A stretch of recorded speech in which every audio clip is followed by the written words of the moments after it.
Bonjour à toutes et à tous. Au début de cette rencontre de l'IRCOM, je souhaite vous adresser mes remerciements et aussi mes sincères excuses. Mes remerciements sont destinés à l'IRCOM et plus particulièrement à Pierre Collignon, que j'aurais aimé rencontrer à cette occasion, et aussi à Benjamin Pavageau, que je connais bien comme membre du GRACE. Merci donc de m'avoir invité à témoigner sur le thème du don dans l'entreprise. Je vous adresse aussi mes très sincères excuses pour ne pas être présent avec vous sur place. Heureusement, la technique me permet de vous délivrer bien modestement mon témoignage.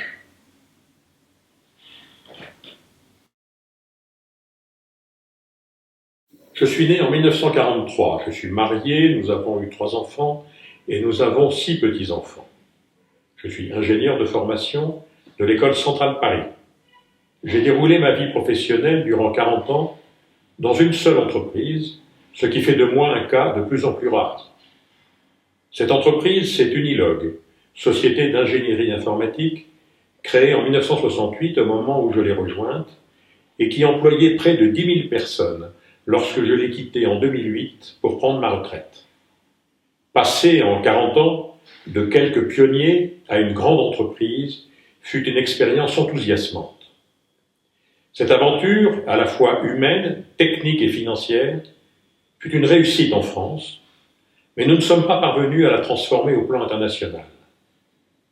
Ce handicap nous a conduit à prendre en 2005 la décision difficile de vendre l'entreprise à une société du même secteur d'activité, d'origine britannique, déjà implantée dans de nombreux pays.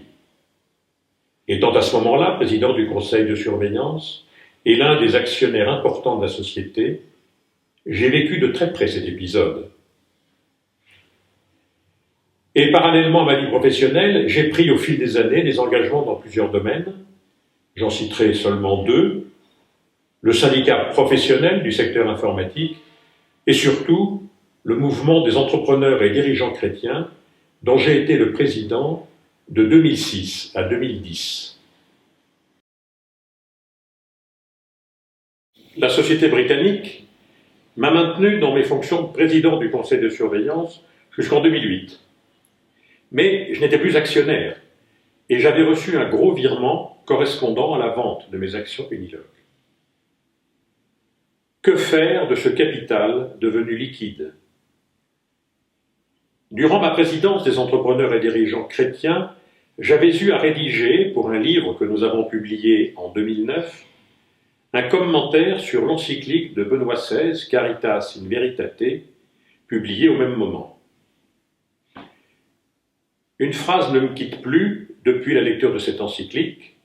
Cette phrase la voici: le principe de gratuité et la logique du don peuvent et doivent trouver leur place à l'intérieur de l'activité économique normale. L'importance du capital issu de la vente des actions Unilog m'a alors interpellé. J'ai mené une réflexion avec mon épouse et mes enfants.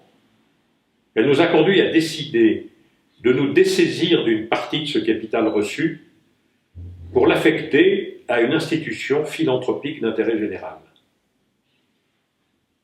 Je souhaitais que cette institution serve le monde de l'entreprise, puisque le capital donné provenait d'une aventure entrepreneuriale. Ce souhait était renforcé par notre conviction que ce sont les entreprises en croissance qui créent les emplois et qui concourent ainsi à réduire le chômage et donc la pauvreté. Et nous avons choisi d'appeler cette institution Capital Don. Capital Don n'est pas une structure opérante, c'est-à-dire qu'elle ne fait pas elle-même. C'est une structure qui distribue des aides financières à d'autres organisations qui, elles, sont opérantes. Compte tenu de ce qui nous a incités à créer Capital Don, nous aurions souhaité pouvoir aider directement certaines petites entreprises qui ont des projets de développement éthique et responsable. Nous avons consulté un avocat spécialisé qui nous a indiqué qu'une institution philanthropique ne peut aider financièrement qu'une autre institution philanthropique. Elle ne peut pas aider directement une entreprise à cause de son but lucratif.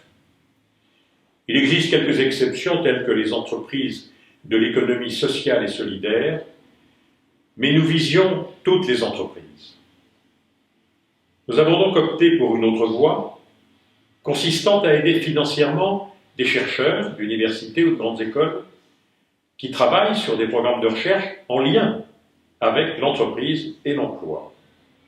Nous avons alors affiné les thèmes de recherche susceptibles d'être financés par Capital Don et nous les avons répartis selon deux axes, l'axe de la croissance et de la création d'emplois et un deuxième axe, celui de la mise en œuvre de la pensée sociale chrétienne dans les entreprises. Nous avions le choix pour le statut de Capital Don entre une association, une fondation ou un fonds de dotation. L'association nous est apparue comme étant une structure trop légère. La fondation peut avoir un fonctionnement trop contraignant. Et le fonds de dotation, nouveau statut introduit en France en 2008, nous est apparu comme le mieux adapté à notre projet. Nous avons donc créé le fonds de dotation Capital Don en 2011 avec une dotation financière initiale dont les produits de placement permettent de financer les programmes de recherche. Ces produits représentent une capacité de financement d'environ 250 000 € par an. Capital Don finance depuis 2012 4 programmes. Le premier programme conduit par des chercheurs réunis au sein du GRACE sur le don dans l'entreprise. Le deuxième programme est conduit par une équipe de chercheurs de l'École centrale Paris qui analyse différents modes de croissance pour les PME. Le troisième programme, développé au sein du pôle de recherche du Collège des Bernardins, approfondit les thématiques liées à la propriété de l'entreprise et à la gouvernance. Et enfin, la quatrième aide financière est destinée au fonds UNIAPAC. Ce fonds a été créé par l'UNIAPAC, qui est l'association qui réunit au niveau international tous les mouvements de patrons chrétiens du monde entier. Il conduit des études à l'international dans différents domaines qui rejoignent les axes de Capital Don. Par ailleurs, nos statuts prévoient de pouvoir aider aussi des relais d'information. C'est ainsi que Capital Don est un des mécènes de la radio RCF pour son émission économique nationale, qu'il est aussi un mécène de l'université d'été de l'association Acteurs d'avenir, et enfin, il est mécène des assises nationales des entrepreneurs et dirigeants chrétiens qui ont lieu tous les 2 ans. Le programme du GRACE est historiquement le premier programme soutenu par Capital Don. Pourquoi ? Tout simplement parce que le thème de ce programme portait sur le don et la gratuité dans l'entreprise. J'ai rencontré Pierre-Yves Gomez, le fondateur du GRACE, au printemps 2011, au moment où je venais de déposer les statuts de Capital Don. Il m'a détaillé ce programme autour du don et de la gratuité, ce qui m'a convaincu de le soutenir.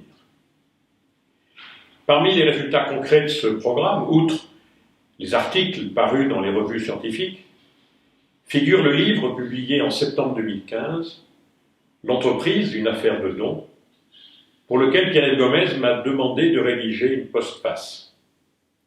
Je suis particulièrement fier pour Capital Don que le premier résultat des programmes de recherche qu'il a soutenus soit ce livre, accessible au plus grand nombre, qui propose une étude approfondie sur le don et la gratuité dans l'entreprise. Je dois avouer que c'est la première fois que je lisais un livre écrit par des chercheurs sur l'entreprise. Et je dois avouer que j'ai été conquis. À la lecture de l'encyclique Caritas in Veritate, j'avais retenu que Benoît XVI nous invitait à introduire le don et la gratuité dans l'économie normale. Or, ce livre nous montre que le don existe, qu'il existe déjà dans les entreprises et qu'il s'agit de le reconnaître, car il n'est pas assez reconnu, et donc il n'est pas analysé avec le même sérieux que les échanges ou les contrats. Je me permets de lire un extrait de l'introduction de ce livre que je vous soumets. Il ne s'agit pas de promouvoir des bonnes pratiques supposées humanistes, mais de comprendre en quoi le don, puisqu'il fait partie du comportement spontané de l'être humain, y compris dans ses relations de travail, constitue nécessairement une partie de la réalité des entreprises. Les lois qui président au don ne sont donc pas moins importantes ni moins décisives que celles qui président aux échanges marchands. Il s'agit de les reconnaître. Cet extrait résume tout le livre. Le programme initial du GRACE sur la thématique du don et de la gratuité dans l'entreprise est donc terminé. La suite à ce programme a été préparée et définie par le GRACE. Son titre est « Don, échange et dimension communautaire de l'entreprise ». Il abordera 2 thèmes complémentaires. Le premier, don et calcul dans l'entreprise. Le second, l'entreprise comme communauté de travail et pas simplement comme organisation. Capital Don a décidé d'apporter le même soutien financier à ce nouveau programme qu'au programme précédent sur le don et la gratuité. Je n'ai pas de conclusion à formuler. Je voudrais simplement terminer en félicitant et en remerciant les chercheurs qui ont contribué à la rédaction du livre sur le don dans l'entreprise. Ils sont 6 et je ne peux pas les nommer tous. D'ailleurs, 4 d'entre eux vont intervenir au cours de votre rencontre. En vous disant au revoir, je voudrais surtout vous souhaiter à toutes et à tous de très fructueux échanges et je vous invite à vous offrir mutuellement beaucoup de dons.